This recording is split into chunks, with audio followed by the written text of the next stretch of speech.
एक प्रथम श्रेणी के 8वें दर्जे के क्रूर जानवर का एक डेमन कोर कम से कम 2 से 300 निम्न श्रेणी के स्पिरिट स्टोन के बराबर होता है। यश के पास फिलहाल पैसे नहीं थे, इसलिए वह स्वाभाविक रूप से इतने कीमती खजाने को नजरअंदाज नहीं करेगा। डेमन कोर को निकालने के बाद यश का रुकने का कोई इरादा नहीं था। वह मुड़ा और चला गया, क्योंकि यह चंद्रगिरी माउंटेन रेंज थी जो हर जगह खतरों से भरी थी। हाल ही में हुई लड़ाई ने काफी हंगामा मचा दिया था और खून की तेज गंध आ रही थी जो दूसरे खतरनाक जानवरों को आकर्षित कर सकती थी।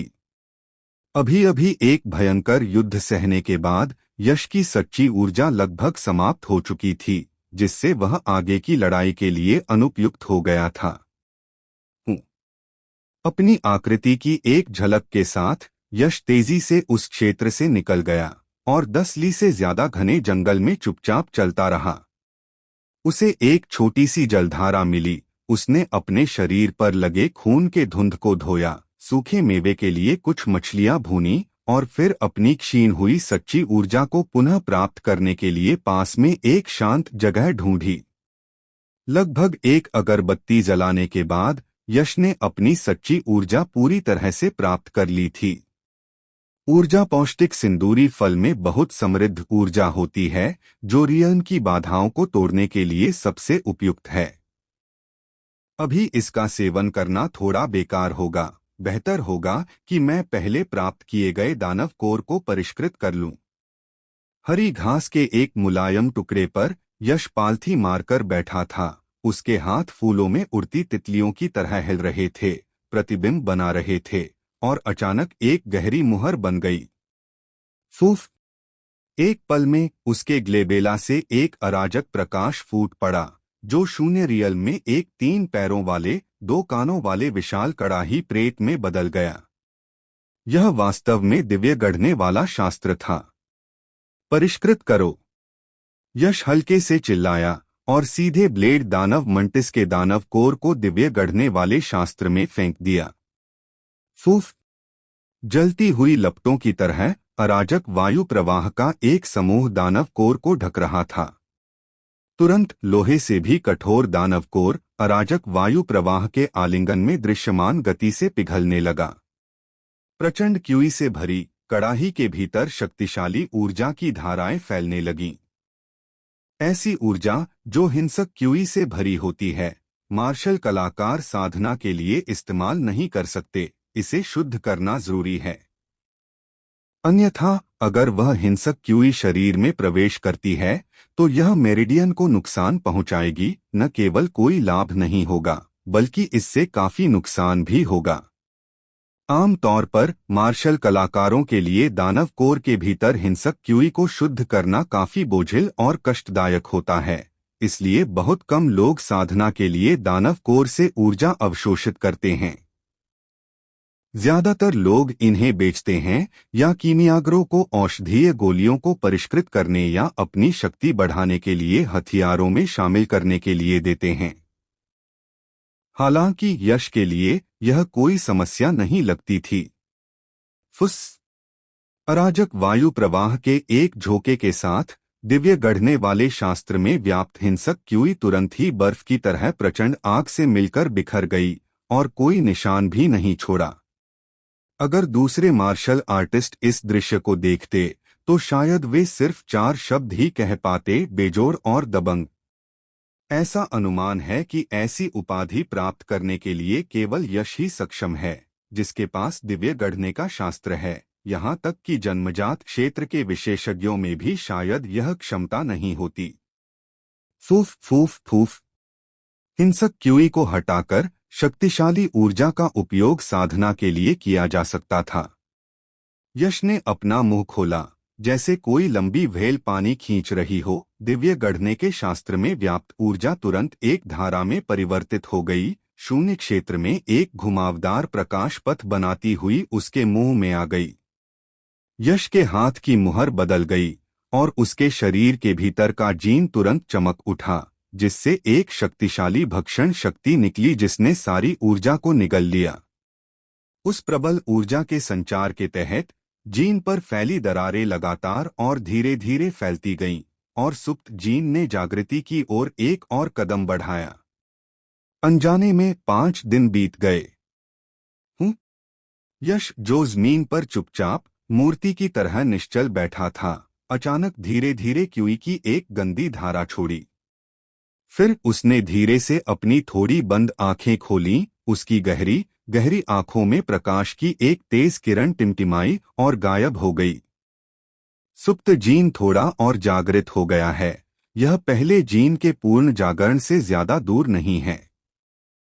जीन के जागरण के साथ साथ मेरी साधना, शारीरिक फिटनेस और योग्यता में भी फिर से व्यापक सुधार हुआ है। मेरी साधना अर्जित 7वीं परत के अंतिम चरण तक पहुंच गई है और मेरी योग्यता उस स्तर पर पहुंच गई है जहां मैं पवन और वज्र ब्लेड कला की सबसे शक्तिशाली चाल विंड थंडर ब्रेक को समझ सकता हूं। यश ने चुपचाप अपनी शक्ति का आकलन किया। अगर अब उसका सामना ब्लेड दानव मंटिस जैसे प्रथम क्रम 8वें दर्जे के क्रूर जानवर से होता तो शायद उसे कोई कड़ा युद्ध नहीं लड़ना पड़ता। उसे मारने के लिए एक ही चाल काफी होती। शक्ति में यह प्रगति वास्तव में महत्वपूर्ण थी। विंड थंडर ब्रेक को समझो।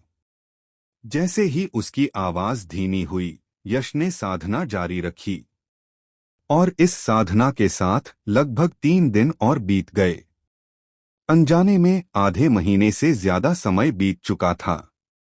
चंद्रपथ संप्रदाय में पहले बिताए गए समय को जोड़ने पर चंद्रपथ मार्शल मीट तक केवल 2 महीने ही बचे थे।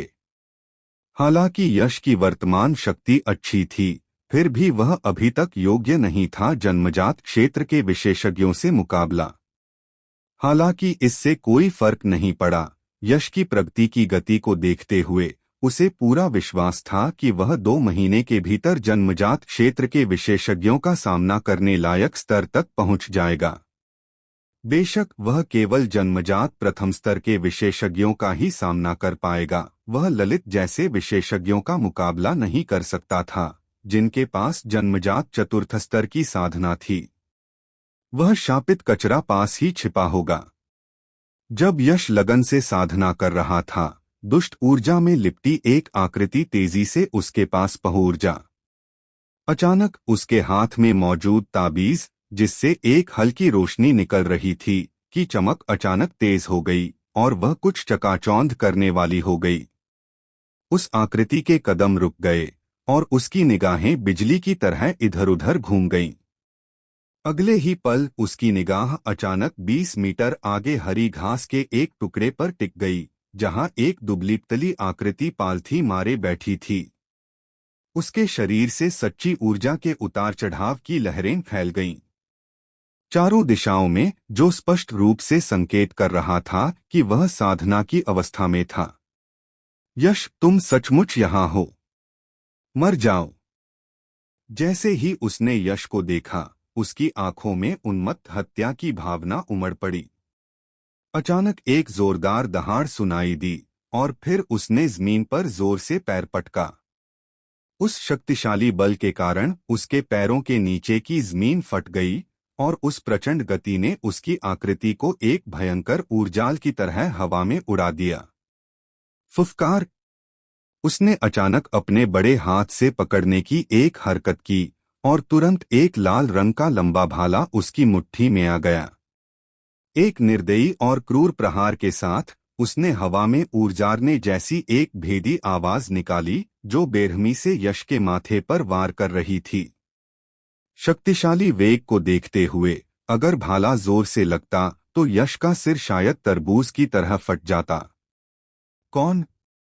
यश अपनी साधना करते हुए यश को अचानक खतरे का एक प्रबल आभास हुआ।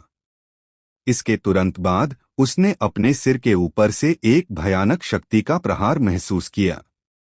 उसने अचानक अपनी आंखें खोलीं, लेकिन देखने का समय नहीं था, इसलिए उसने एक हाथ से लहर तोड़ने वाले खजाने के ब्लेड को पकड़ लिया और हवा में एक भयंकर वार किया। झंझनाहट।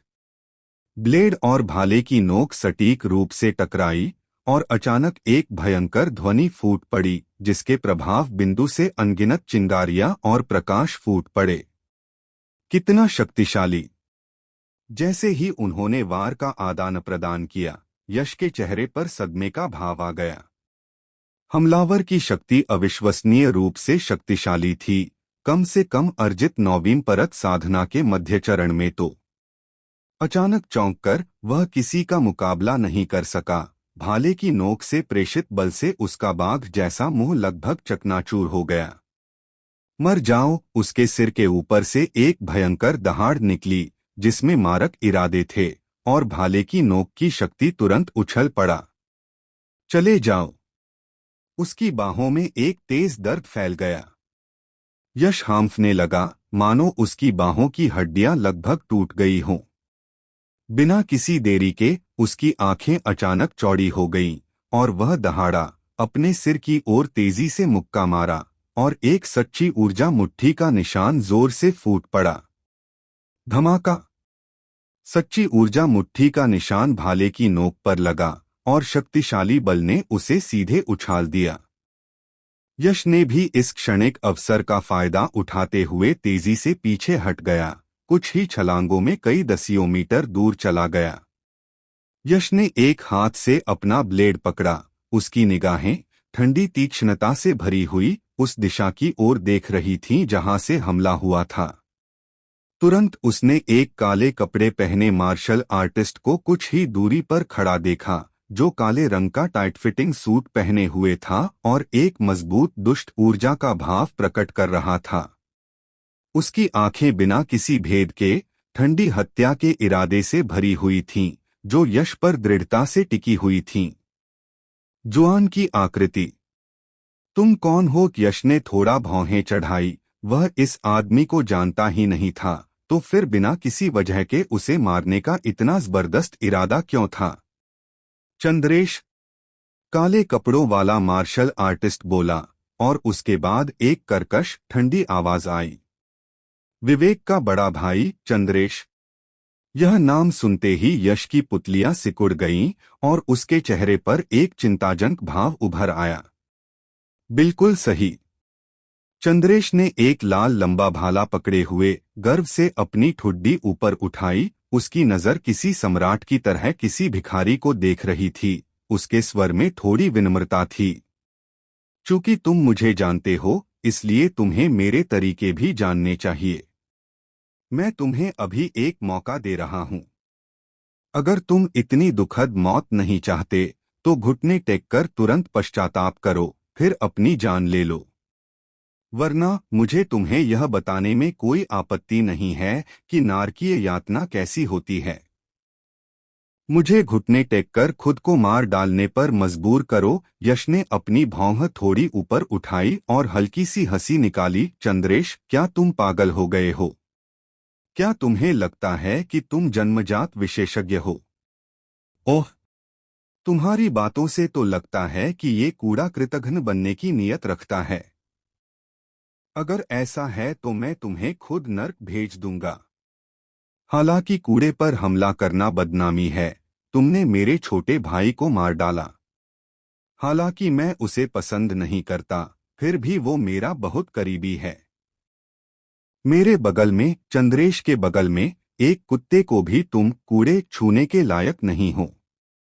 अगर तुमने उसे छुआ, तो इसकी दर्दनाक कीमत चुकाने के लिए तैयार रहो।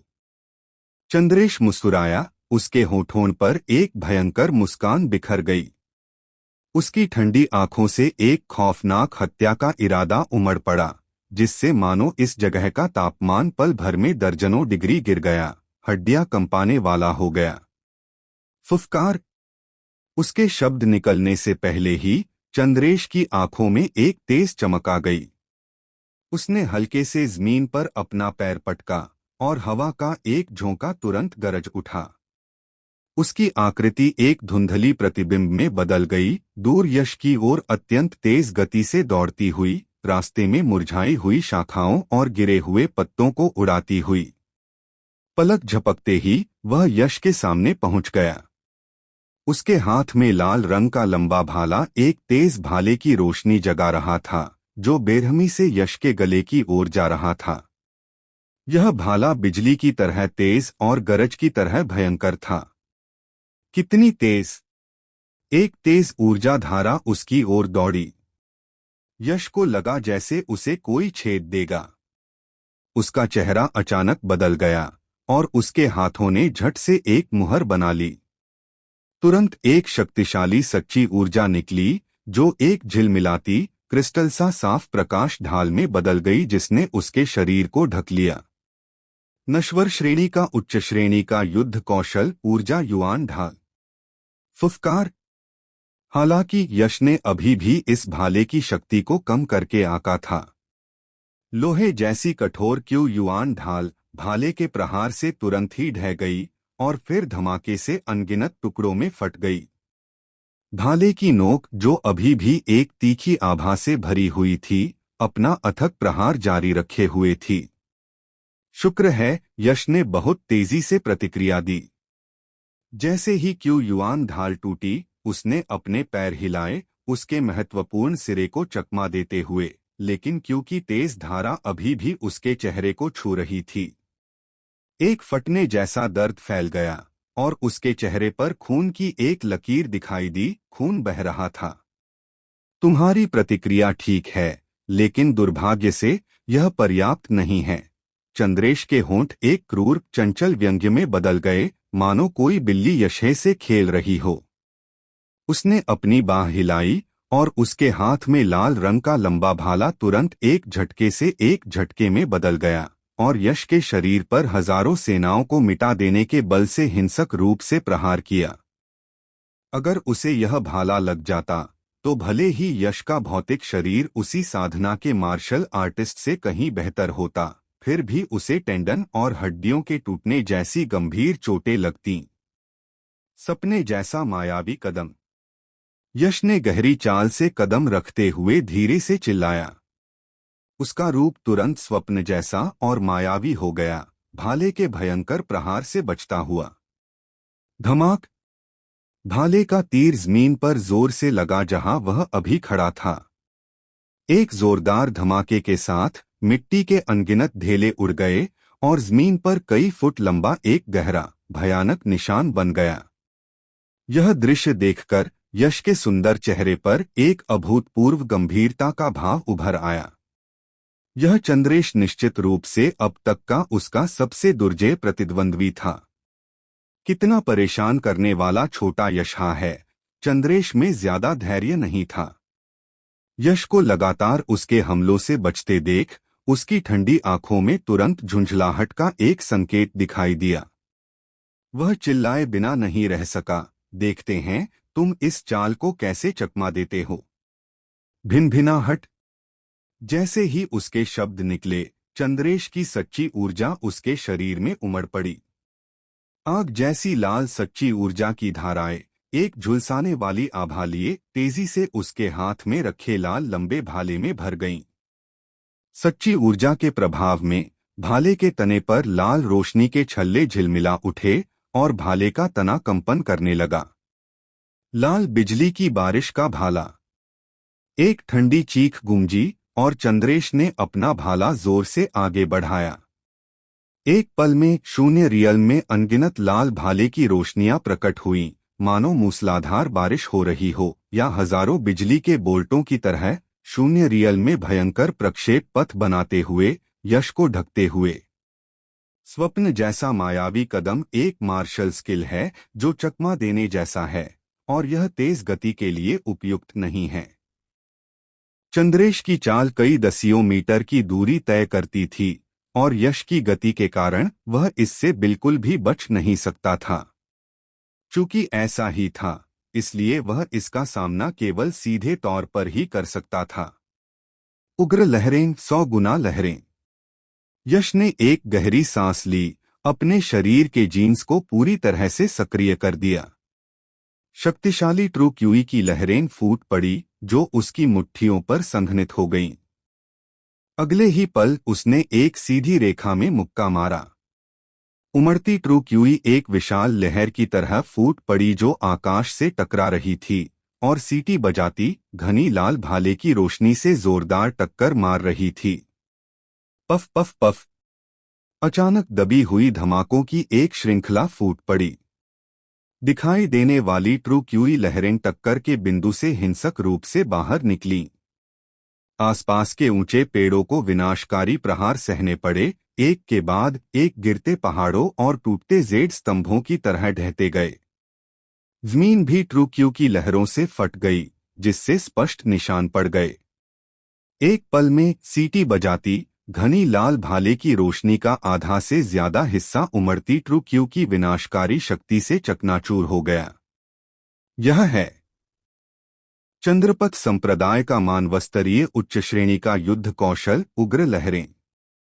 तुमने इसे सचमुच सीखा है? यह कैसे संभव है? यश के मुक्के की ताकत से चंद्रेश भी चौंक गया, उसका चेहरा आश्चर्य से भर गया। हालांकि एक विशेषज्ञ होने के नाते उसने तुरंत प्रतिक्रिया दी और उपहास किया। युद्ध कौशल अच्छा है, लेकिन यह इस बात पर भी निर्भर करता है कि इसका इस्तेमाल किसके हाथों में है। इतनी शक्ति मुझसे निपटने के लिए पर्याप्त नहीं है। चौंका देने वाला अग्नि भाला। चंद्रेश ने एक धीमी चीख मारी और भाले को पकड़े हुए उसकी बाहें अचानक कांप उठीं। एक पल में शून्य क्षेत्र को भरती लाल भाले की रोशनियां अचानक एक में विलीन हो गईं, जिससे एक सच्चा ऊर्जा लंबा भाला प्रेत बन गया। उस पर धधकती लपटें जल रही थीं, जिससे आसपास का शून्य क्षेत्र कुछ विकृत सा लग रहा था। फिर चंद्रेश ने अपना भाला जोर से आगे बढ़ाया। तुरंत सच्चा ऊर्जा लंबा भाला प्रेत शून्य क्षेत्र में एक लाल प्रक्षेप पथ बनाता हुआ उमड़ते हुए सच्चे ऊर्जा पर बिजली की तरह जोरदार प्रहार करता हुआ। उसकी प्रचंड शक्ति पूरी तरह से बाहर निकल गई और उमड़ते हुए सच्चे ऊर्जा को सीधे चकनाचूर कर दिया। छी! अपने सच्चे ऊर्जा के उल्टे असर से यश अपने मुंह से खून थूकने से खुद को नहीं रोक सका।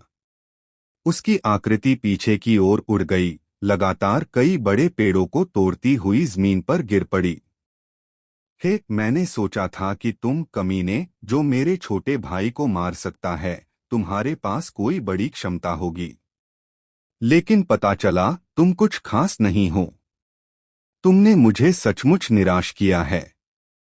चंद्रेश ने अस्तव्यस्त यश को देखा, जो जमीन पर गिर पड़ा था और विजेता की मुद्रा में था, और तिरस्कारपूर्वक हंसी उड़ाई।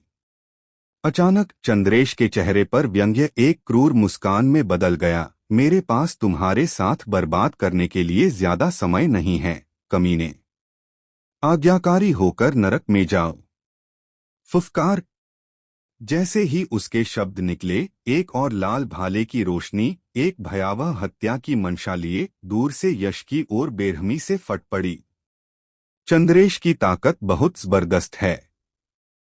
अगर मैं गेल स्लैश और रेजिंग थंडर स्प्रिंट भी इस्तेमाल करूं, तो भी मैं उसका मुकाबला नहीं कर सकता। ऐसा लगता है कि मैं सिर्फ यही चाल इस्तेमाल कर सकता हूं। हालांकि यह चाल अपनी ताकत तभी दिखाती है जब इसे नजदीक से इस्तेमाल किया जाए।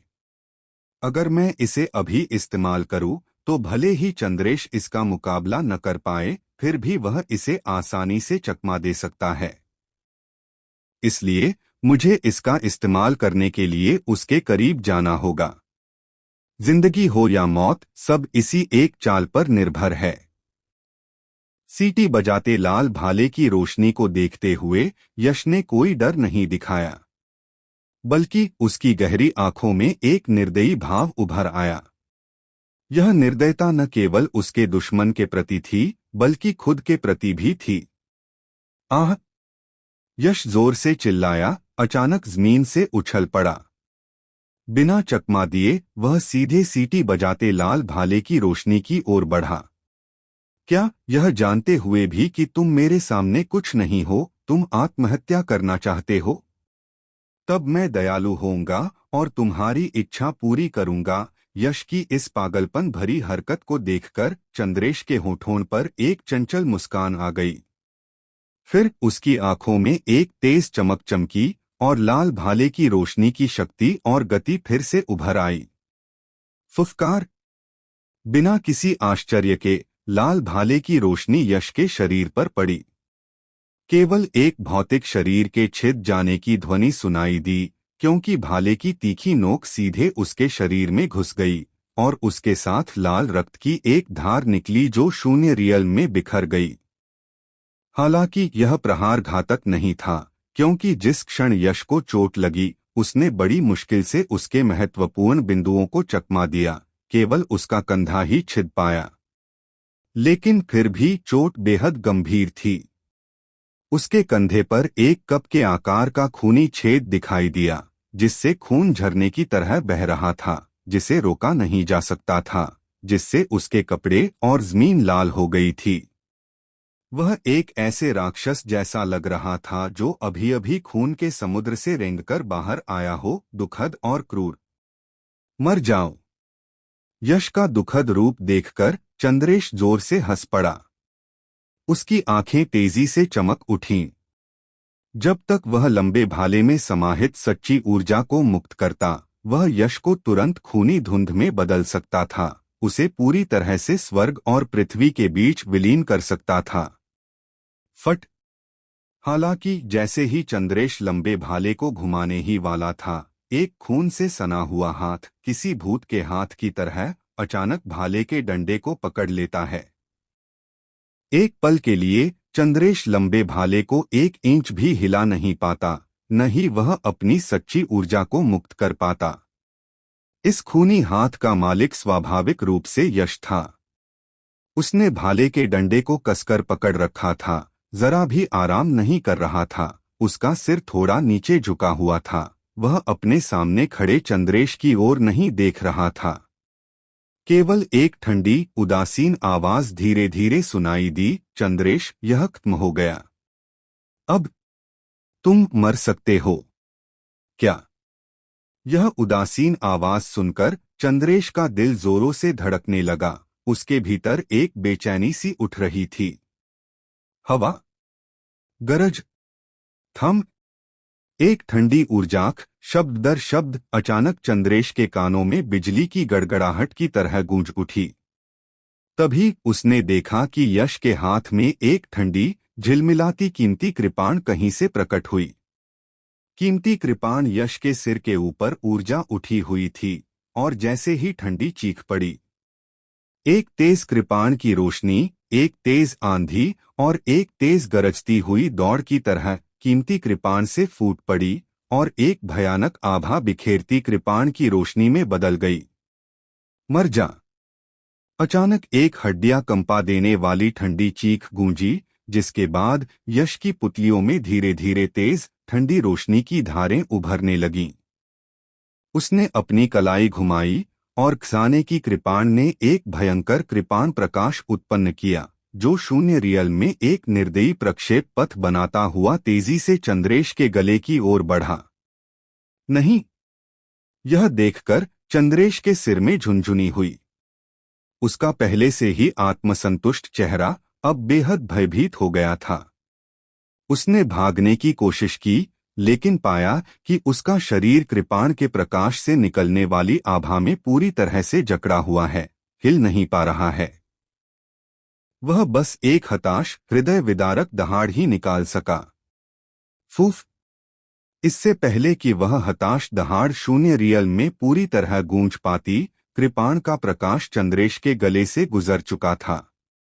खौलता हुआ लाल रक्त फव्वारे की तरह फूट पड़ा, और उसके साथ उसका सिर भी, जो सीधा आसमान की ओर उछल गया। उसका सिरविहीन शरीर एक पल के लिए ऐंठ गया, फिर खून के एक कुंड में गिर पड़ा, मानो सोने का गिरता हुआ पहाड़ और जेड़ का गिरा हुआ स्तंभ। हुश। चंद्रेश को मारने के बाद यश ने अपनी कृपाधारण मुद्रा सुरुचिपूर्ण और दबंग बनाए रखी, लेकिन दुर्भाग्य से यह आभा ज्यादा देर तक नहीं टिकी। जैसे ही उसके मुंह और नाक से एक कौर मैली क्यूई निकली, यश के सुंदर चेहरे पर तुरंत एक पीलापन छा गया।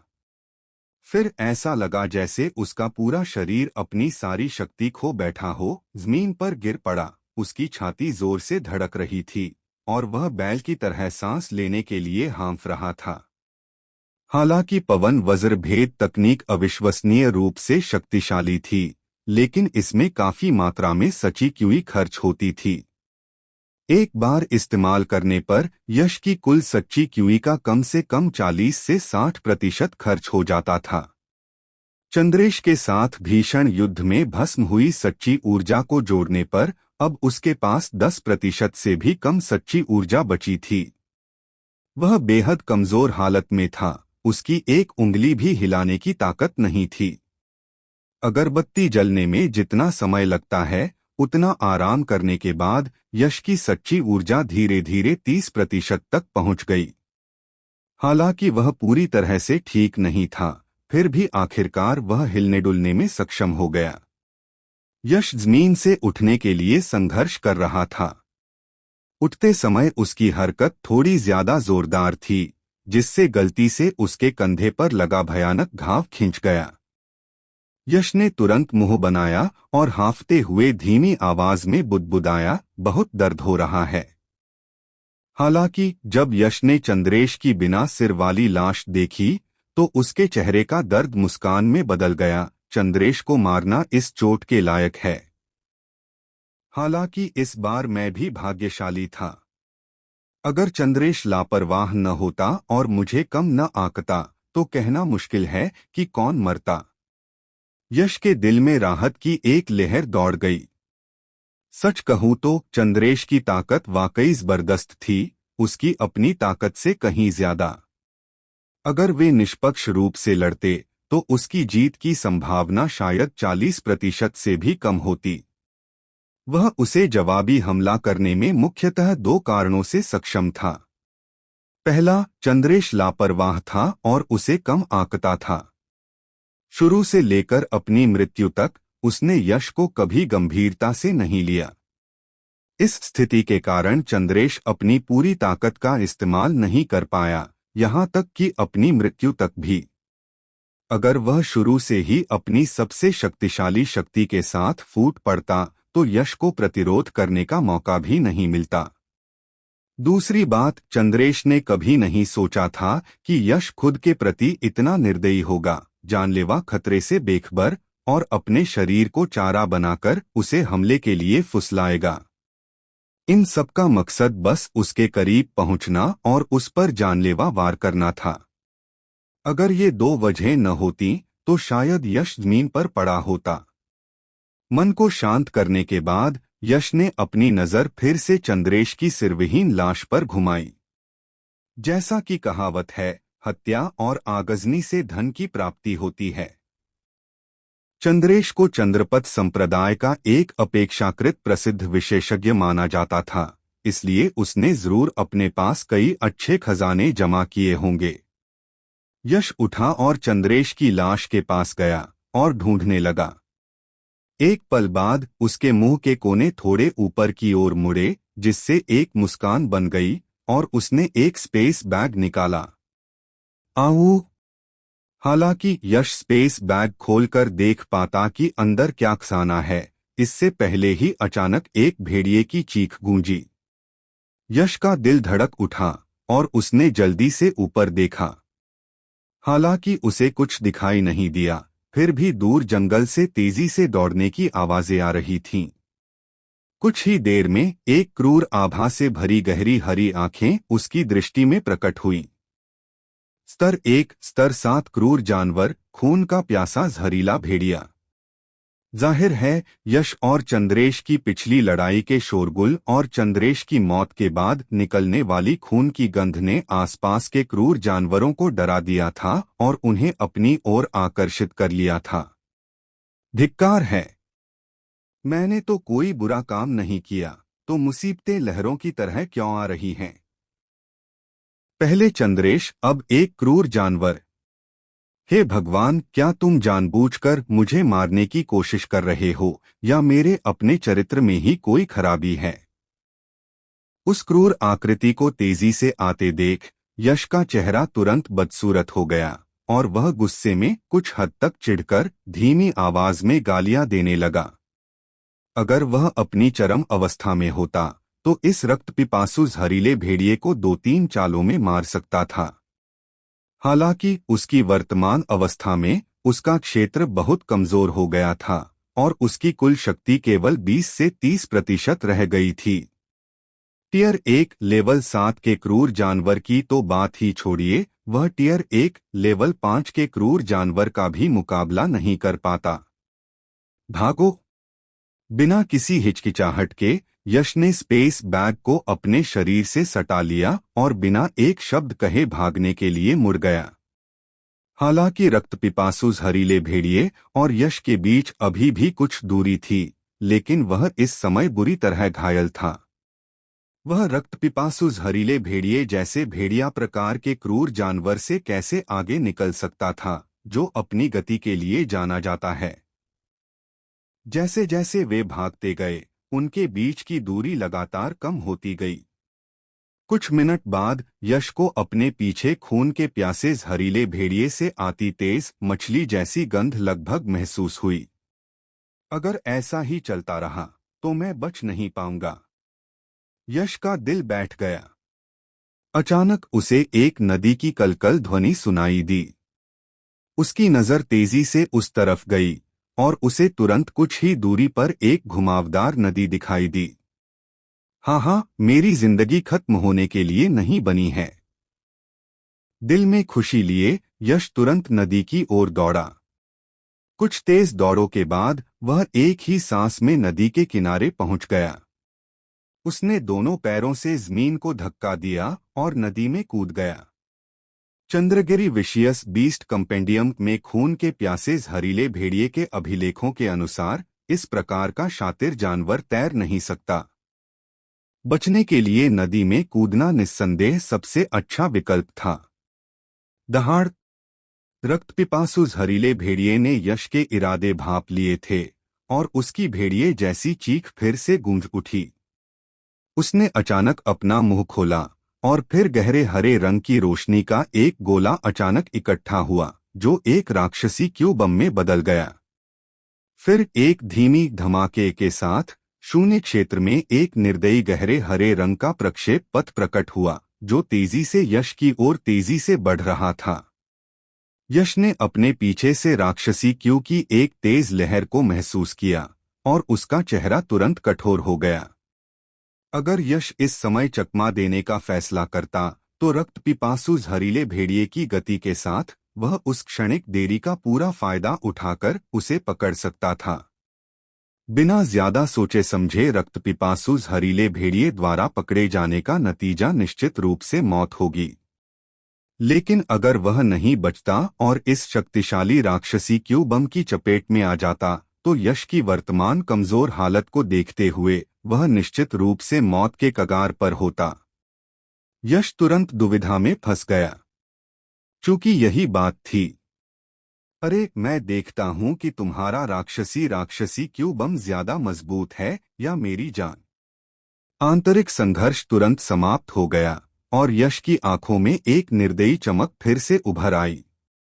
अगले ही पल उसने अपने शरीर में बची हुई सच्ची क्यू को सक्रिय किया, उसे तेजी से अपनी पीठ पर संघनित किया, जिससे एक क्रिस्टलीय सच्ची क्यू ढाल बन गई।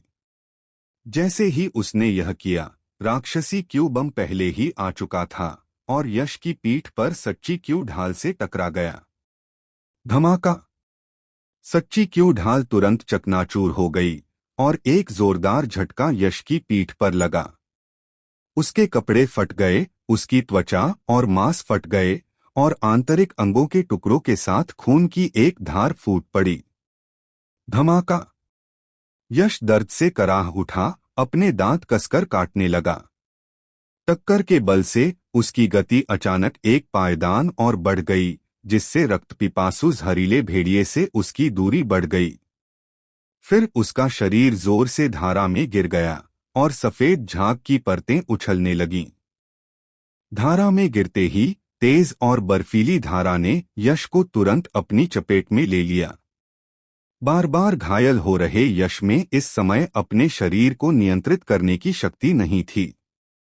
वह केवल धारा के साथ बह सकता था उसकी दृष्टि प्रकाश और अंधकार के बीच टिमटिमा रही थी, कोमा में जाने का संकेत। मुझे आशा है कि इस धारा में कोई खतरनाक जानवर न हो। यश ने मन ही मन प्रार्थना की, फिर उसकी आंखें काली पड़ गईं और वह पूरी तरह से कोमा में चला गया। अज्ञात समय के बाद यश धीरे धीरे अपनी कोमा से उबर गया। उसने अपनी कुछ भारी पलकें खोलने के लिए पूरी ताकत लगाई और हरी काई से ढकी एक पत्थर की दीवार उसकी आंखों में दिखाई दी। फिर भी खुशकिस्मत हूं, मरा नहीं। यश के होठों पर एक राहत भरी मुस्कान तैर गई। वह अपने आसपास का जायजा लेने के लिए तैयार हुआ, लेकिन उसका बेहद कमजोर शरीर उसे बैठने तक से रोक रहा था। वह बस अपनी गर्दन को घुमाकर अपने आसपास की स्थिति को ध्यान से देख पा रहा था। जब उसने अपने आसपास का नजारा साफ देखा तो यश थोड़ा चौंका। इस समय वह एक गुफा के अंदर लेटा हुआ था। उसके नीचे एक मुलायम जानवर की खाल बिछी हुई थी। उसके बगल में एक अलाव जला हुआ था, जिसकी जलती हुई लकड़ियां चटक रही थीं, जिससे उसके बर्फीले शरीर में थोड़ी गर्माहट आ रही थी। क्या उसे किसी ने बचाया था? यश की भौहें थोड़ी ऊपर उठीं। आखिरकार तुम जाग गए। जैसे ही यश अपनी वर्तमान स्थिति पर विचार कर रहा था, अचानक उसके कान के पास एक स्पष्ट आवाज गूंजी। कितनी खूबसूरत लड़की है। आवाज की दिशा में चलते हुए यश ने ऊपर देखा और उसकी आंखों में आश्चर्य की एक चमक दिखाई दी। गुफा के द्वार पर एक दुबली पतली और सुंदर आकृति सीधी खड़ी थी।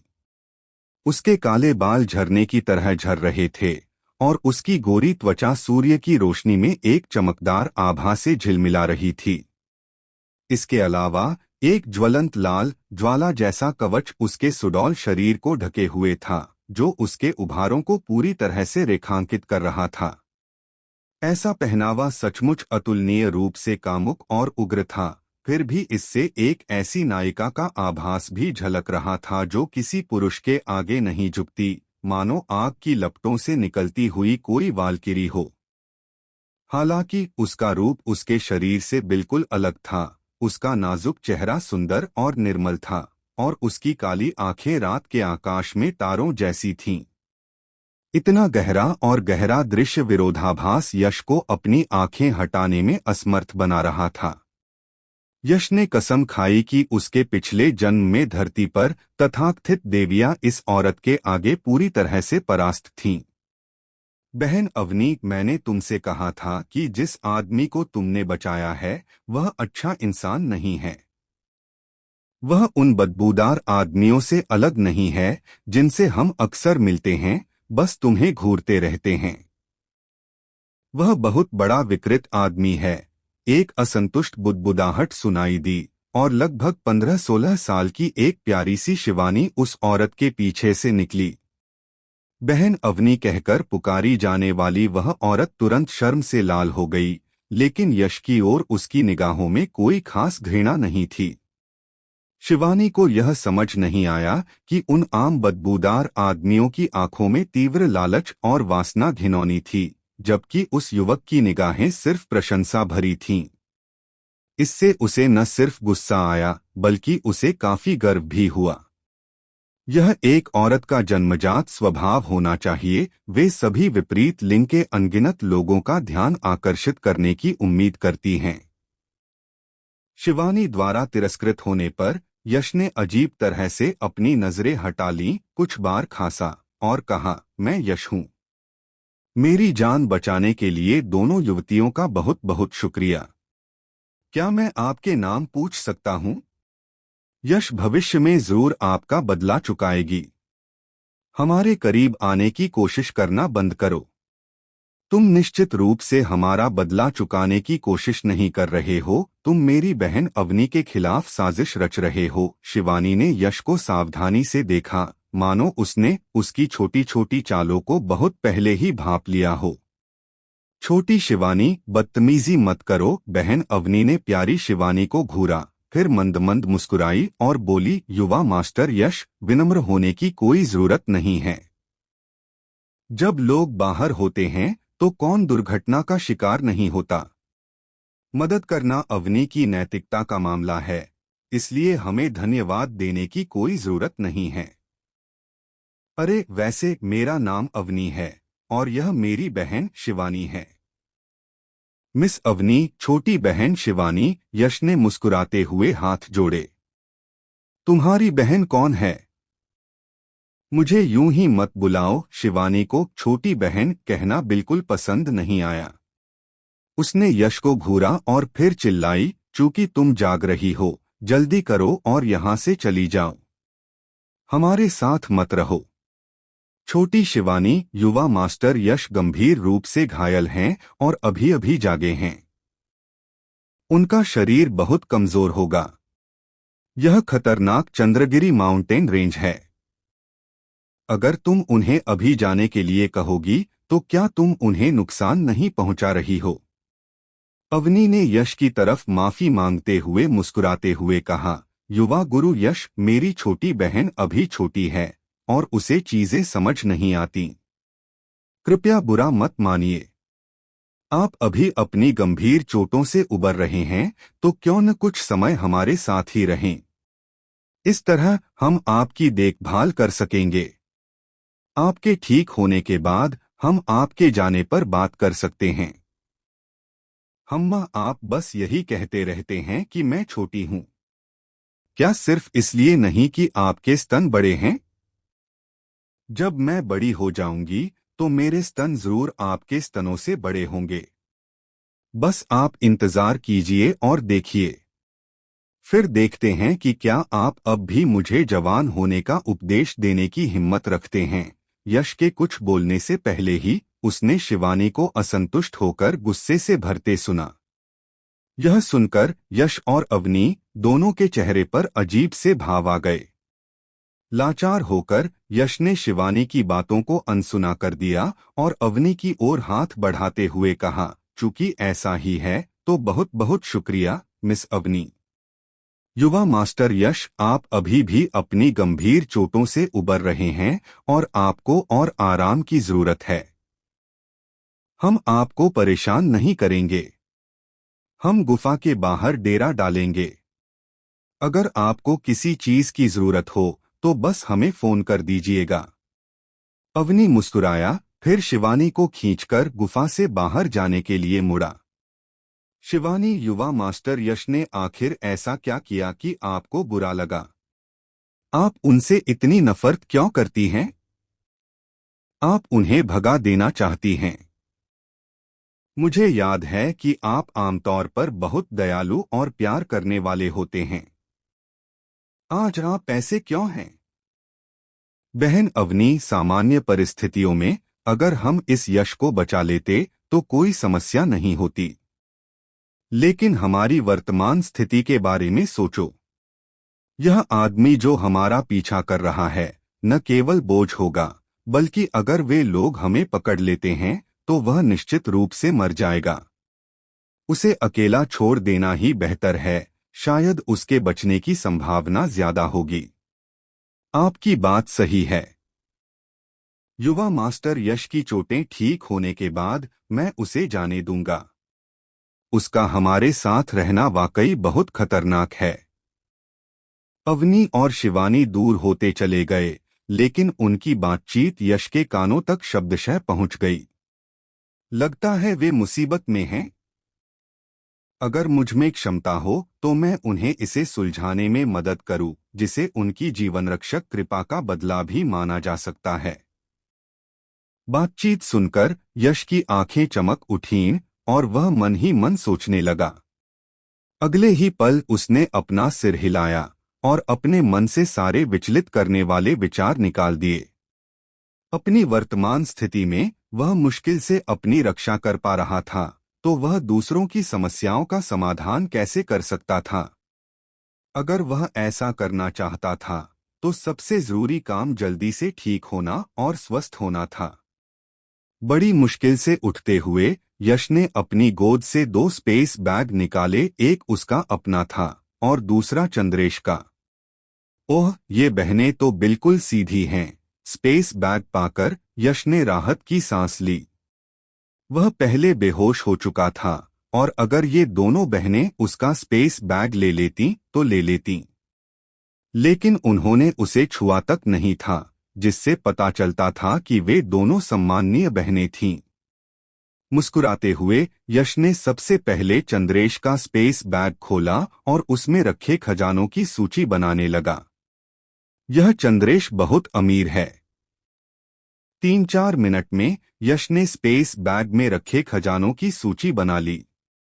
उनमें 300 निम्न श्रेणी के स्पिरिट स्टोन, 7-8 प्रथम श्रेणी की उपचारात्मक औषधियाँ, 4 द्वितीय श्रेणी की क्यूई पुनर्प्राप्ति औषधियाँ, कई नश्वर श्रेणी के मार्शल दाओ गुप्त नियमावली, और वह हथियार था जिसका इस्तेमाल चंद्रेश पहले करता था, वह लाल रंग का लंबा भाला, जो एक पीले श्रेणी का निम्न श्रेणी का खजाना कलाकृति था। कोल्लम महाद्वीप पर मार्शल आर्टिस्ट के हथियारों को खजाना कलाकृतियां कहा जाता है, और जब उनमें सच्ची क्यूई का संचार होता है तो वे मार्शल आर्टिस्ट की युद्ध शक्ति को उल्लेखनीय रूप से बढ़ा सकते हैं। उनकी शक्ति के अनुसार उन्हें 4 मुख्य श्रेणियों में विभाजित किया जाता है: पीला श्रेणी, गहन श्रेणी, पृथ्वी श्रेणी और स्वर्ग श्रेणी, और प्रत्येक श्रेणी को निम्न श्रेणी, मध्य स्तर, उच्च श्रेणी और परम श्रेणी में विभाजित किया जाता है। खजाना कलाकृति का स्तर जितना ऊंचा होता है, उसकी शक्ति उतनी ही प्रबल होती है, और स्वाभाविक रूप से उसकी कीमत भी उतनी ही अधिक होती है।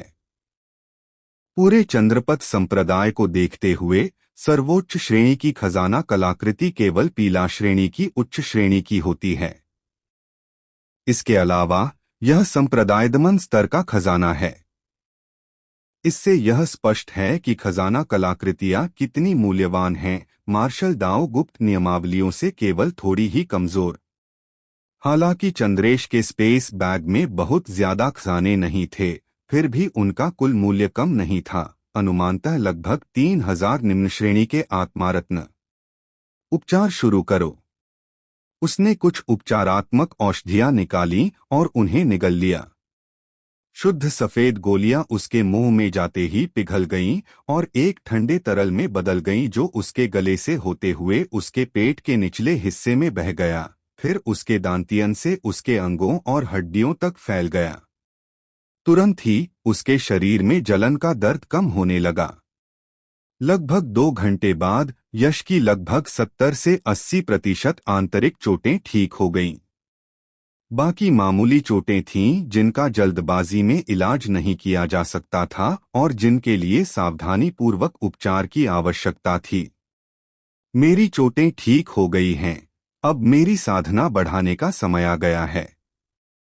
चंद्रेश के साथ युद्ध के बाद यश को गहराई से एहसास हुआ कि उसकी साधना अभी भी अपर्याप्त है और उसे तुरंत सुधारने की जरूरत है।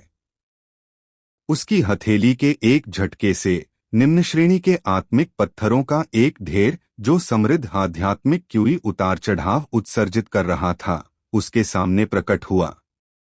फुसफुसाहट। फिर यश ने तेजी से एक रहस्यमयी हस्तमुद्रा बनाई।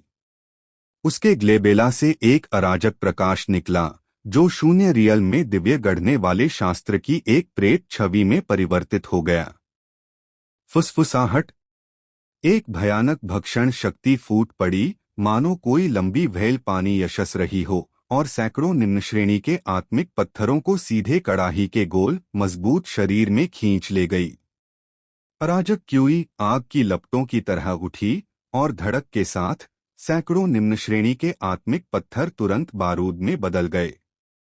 दिव्य गढ़ने वाले शास्त्र के भीतर एक राजसी आध्यात्मिक क्यूई फैल गई। भस्म करो। यश ने अपना मुंह खोला और दिव्य गढ़ने वाले शास्त्र में मौजूद सारी आध्यात्मिक ऊर्जा को सीधे अपने शरीर में खींच लिया।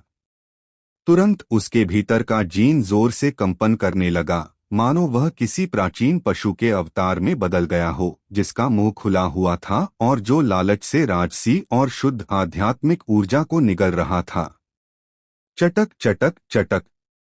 चटकने की आवाजें गूंज उठीं और जीन की सतह पर दरारें और फैल गईं, जिससे शक्तिशाली ऊर्जा की लहरें वापस आ गईं। 7वां चरण, अंतिम चरण, अर्जित। सैकड़ों निम्न श्रेणी के आत्मिक पत्थरों को परिष्कृत करके यश ने अंततः अपनी साधना को 7वें चरण, मध्य चरण, अर्जित से अंतिम चरण तक बढ़ा दिया। लागत बहुत ज्यादा लग रही थी, लेकिन वास्तव में यह इसके लायक था। अगर यश अब फिर से चंद्रेश से लड़ता तो भले ही वह पूरी ताकत लगा दे, यश के पास उससे मुकाबला करने की क्षमता होती। हालांकि यश इस साधना वृद्धि से संतुष्ट नहीं था। उसकी हथेली के एक झटके से उसके हाथ में एक लाल रंग का फल प्रकट हुआ, जिसकी गहरी सुगंध शांत पहाड़ी गुफा में फैल गई। सुगंधित ऊर्जा की हल्की सी गंध लेते ही यश को शरीर में बहुत आराम महसूस हुआ, मानो उसकी आंतरिक चोटें धीरे धीरे काफी हद तक ठीक हो गई हों। यह वास्तव में एक द्वितीय श्रेणी की आत्मा औषधि थी, सिंदूर युक्त आत्मा ऊर्जा। इसके द्वारा उत्सर्जित आध्यात्मिक ऊर्जा के उतार चढ़ाव को देखते हुए एक सिंदूर युक्त आत्मा ऊर्जा में निहित स्वर्ग और पृथ्वी की आध्यात्मिक ऊर्जा कम से कम 500 से अधिक निम्न श्रेणी के आत्मा पत्थरों में निहित आध्यात्मिक ऊर्जा के बराबर थी। बिना किसी हिचकिचाहट के यश ने सिंदूर युक्त आत्मा ऊर्जा को शोधन के लिए सीधे आकाशीय गढ़ाई शास्त्र में डाल दिया।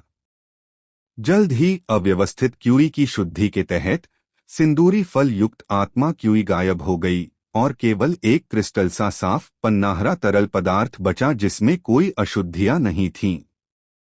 शुद्ध और सघन आध्यात्मिक क्यूई उतार चढ़ाव उससे लगातार निकल रहे थे। अपनी हस्तमुद्रा बदलकर यश ने पन्नाहरा तरल पदार्थ निगल लिया और फिर उसे अपने शरीर के जीन में डाल दिया। भिनभिनाहट भिनभिनाहट।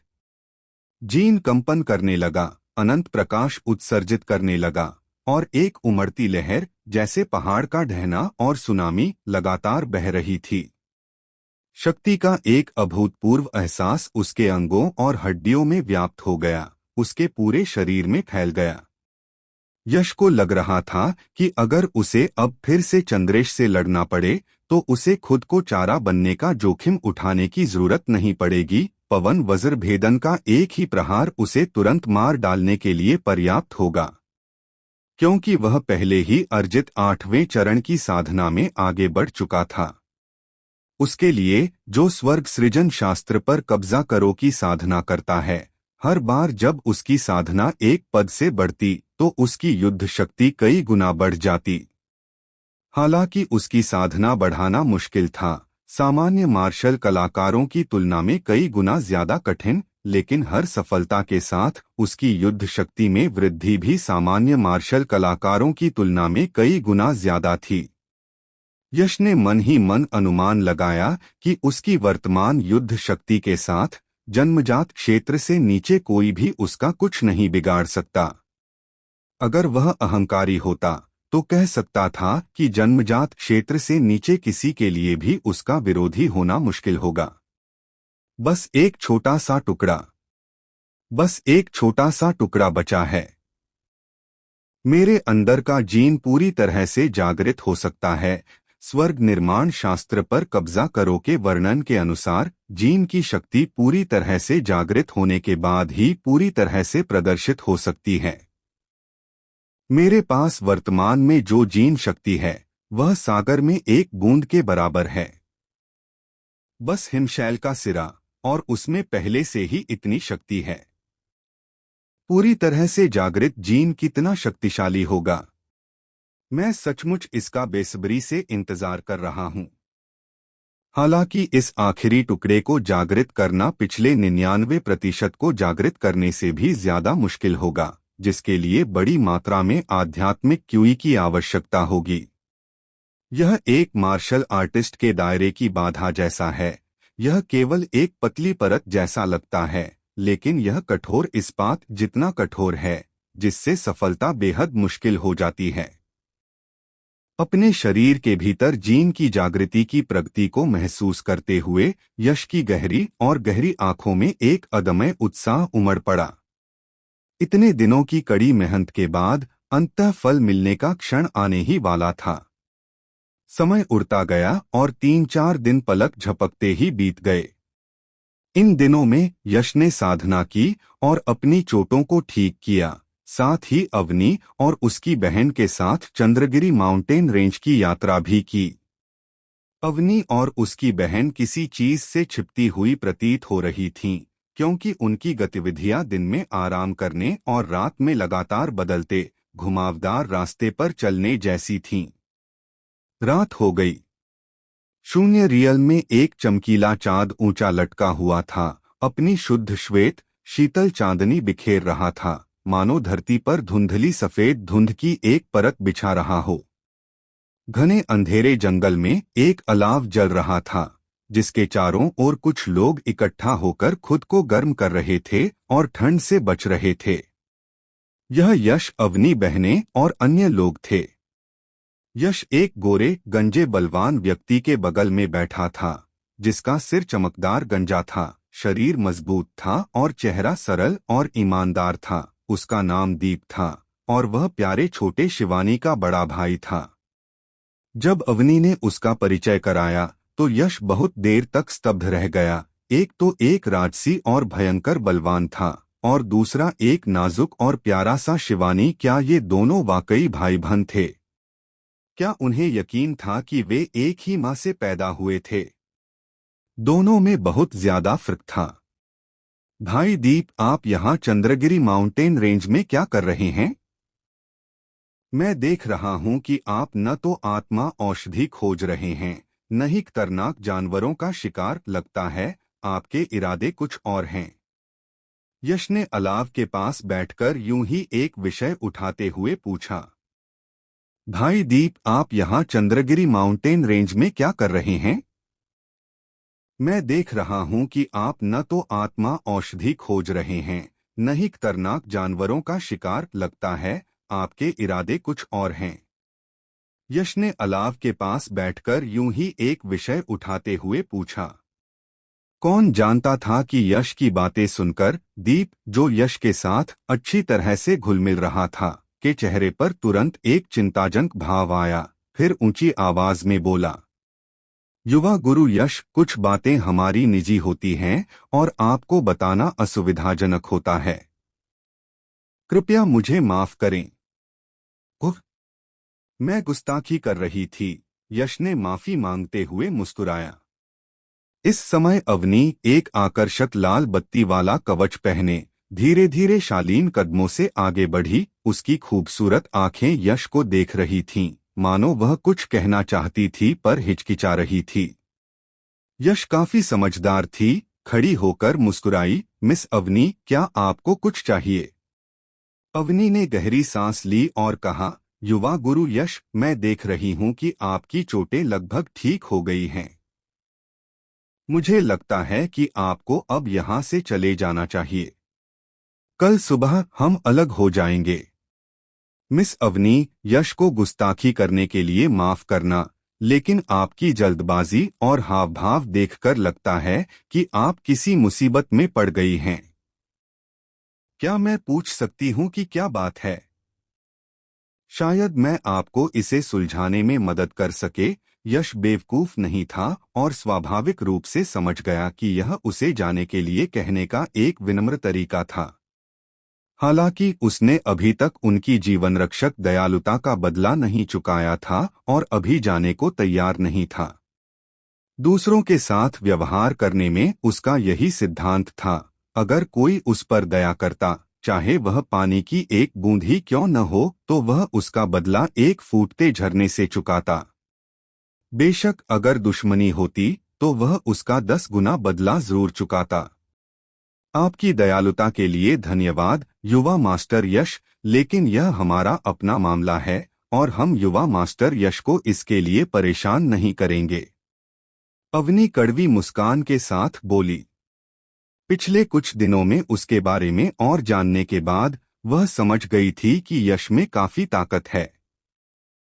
अगर यह साधारण मुसीबत होती तो शायद वह उसे सुलझा लेता, लेकिन दुर्भाग्य से उन्होंने जो मुसीबत खड़ी की थी वह साधारण से कोसों दूर थी। उसने सोचा कि यश की ताकत के सामने वह शायद उसे सुलझा नहीं पाएगा। दयालु अवनी यश को इसमें शामिल करके उसकी जान लेने की बात बर्दाश्त नहीं कर सकती थी। यश कुछ और कहने ही वाला था कि तभी छोटी शिवानी बगल से कूद पड़ी, अपनी नाजुक ठुड्डी ऊपर उठाई और साफ साफ कहा, यश सच कहूँ तो खुद को ज्यादा मत आंको। हमने जो मुसीबत खड़ी की है वह बहुत बड़ी है। अगर तुम अपनी जान नहीं गंवाना चाहते तो कल सुबह आज्ञाकारी होकर चले जाओ। यहाँ बकवास मत करो। चूंकि ऐसा ही है तो यश जिद नहीं करेगा। मुझे उम्मीद है कि अगर हम किसी दिन फिर मिलेंगे तो यश को तुम्हारी जान बचाने वाली मेहरबानी का बदला चुकाने का मौका मिलेगा। अवनी और बाकियों का दृढ़ निश्चय देखकर यश कड़वे स्वर में मुस्कुराया और फिर जिद नहीं की। काश हम किसी दिन फिर मिलें, अवनी और दीप ने प्यार से मुस्कुराया। बस छोटी शिवानी ने अपनी ऊपर उठी हुई नाक से एक हल्की सी खर्राट भरी, बड़ी बिगड़ैल, बेशर्म मत बनो। बहन अवनी का तुम्हारे साथ कोई भाग्य नहीं है। यश शर्मिंदा लग रहा था।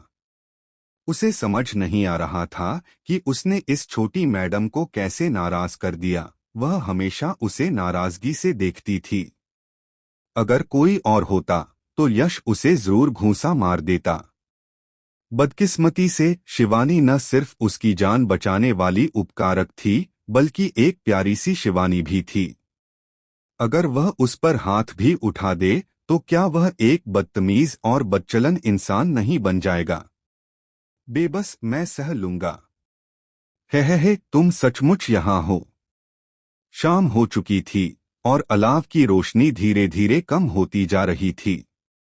सब आराम करने की तैयारी कर रहे थे। लेकिन इसी समय एक भयावह डरावनी हंसी, किसी प्रतिशोधी आत्मा की दहाड़ जैसी, अचानक घने जंगल के शांत वातावरण में गूंजी। सरसराहट सरसराहट।